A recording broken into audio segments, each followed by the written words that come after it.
Fun fact about me is that I'm actually Bolivian and I have receipts. And I love saying that to people because it literally blows their minds, and I love seeing that reaction every single time I say it. With this, I won't be able to see your reaction. I wanted to do like a little history of me and of all the passports that I have a bunch of them. Joyce back to like when I was younger. I want to say that my favorite freaking passport picture is when I was a baby. I think that's the best one out of all. But look how cute I was. My mom gave me a perm. That is definitely not my natural hair. She used to treat me like a little doll and give me perms and dress me up, which I don't know, I don't recall anything of it, but I don't think I hated it that much. This is my most embarrassing one. As I've gotten older and they took my passport picture, okay, I used to press my lips, as you can see, and I don't know why they kept it. That was it. That was my picture. It's really the most embarrassing one. I wasn't even looking at the camera. Definitely my least favorite, and I don't know why they kept it. But you know, passport people, they don't care about what you see as long as it's kind of identifiable. This is also embarrassing. I went through an emo phase as I was growing up, and the eyeliner was heavy.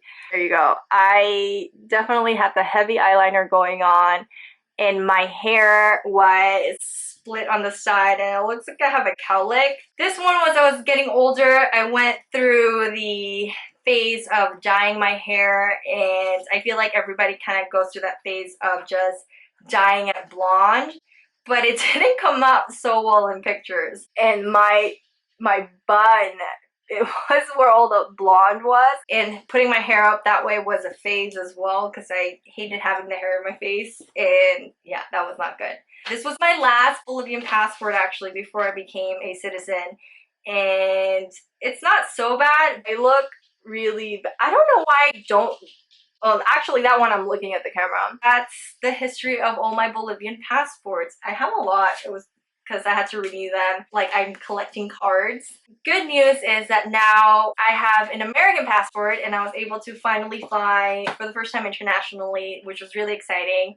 Because if you don't know, you're not an immigrant, depending on the relations that your country has, you have to get visas. And because I was a Bolivian citizen, I had to get visas anywhere that I went because their foreign policy and relations isn't that great. But it was great living in New York because foreign embassies in New York, so it made it easy for me to apply for visas because I can go in person instead of mailing my passport, which gives me a lot of nightmares to do that because I've heard so many stories of it being mailed and just being lost. And it's like literally your identity can be stolen that way. So I'm very grateful. It was very easy to get all of these things, but it was such a nuance whenever I would have to travel because I couldn't do anything on a whim. I had to plan out where I was staying, paying for those and the flights, and literally had to provide all those details, so I couldn't really deviate from that. And I had to pay for a lot of things to say like, these are the places that I'm staying, and I had to show them my bank statements of like I have enough money to travel to these places as well. I became a citizen right after the Obama presidency, and it takes a long time for the paperwork to happen.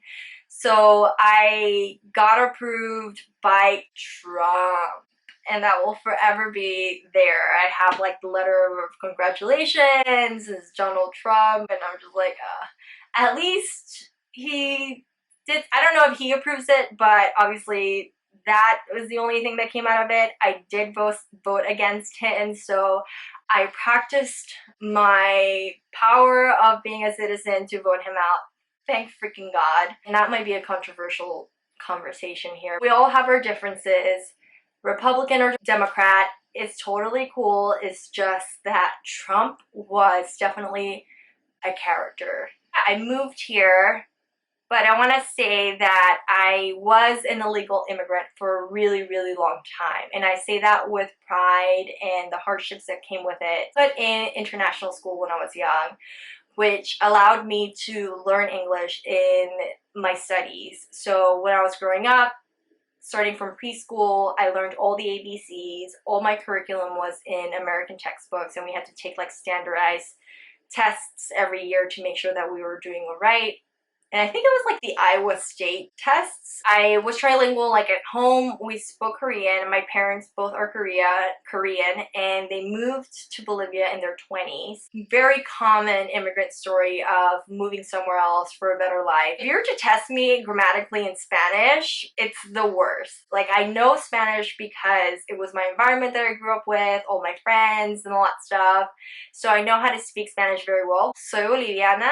English has become more my dominant language, and that's a benefit with my friends. Like, if we ever travel to Spanish speaking country, like, they're not worried because I can communicate and translate and will navigate it pretty easily, so they really like to take me or go with me to Spanish speaking countries. It's very convenient for them. So yeah, that's the fun fact about me. I'm Bolivian. I don't know if I can say that anymore because my nationality is now American. I am a true immigrant, and I'm very proud of that. It's hard to kind of tell like that I am an immigrant because I speak English very well and I don't have an accent, but I feel like that is the result of like trauma from moving here. A lot of immigrants do that when they move to a new country, and you're young, you're very impressionable, and you don't want to be made fun of, so you want to be just like everyone else. And I definitely forced myself to not have an accent, to learn and be more Americanized as my years progressed.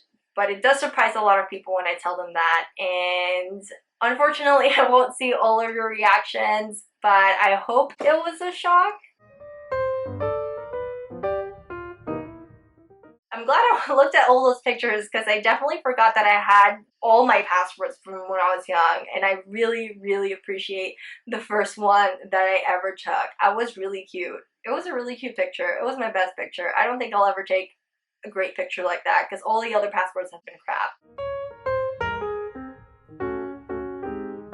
Well, thank you for listening, and I hope they give you a little bit of insight about my personal life